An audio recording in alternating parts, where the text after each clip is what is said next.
What's up everyone, welcome back to the channel. In this video I'm going to show you guys how to work with the PDFs. There are a few things that you might be thinking of, like how to ask questions about the PDF, how to extract the data from the PDF, and thirdly how to extract the tables, which is also a form of a data from the PDF. So it's very simple, easy and to the point. First thing first is that you just have to upload a PDF file which contains all your data and information. Hey, you guys can research about this and find the gaps and let me know like how to make it better.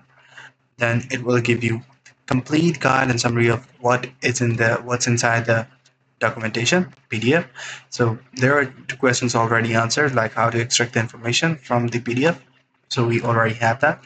So in order you have any sort of queries related to the PDF, you guys can simply ask it and it will give the answers right here.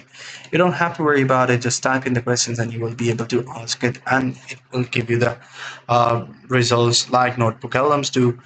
It's pretty simple, pretty obvious. See you in the next one. Take care.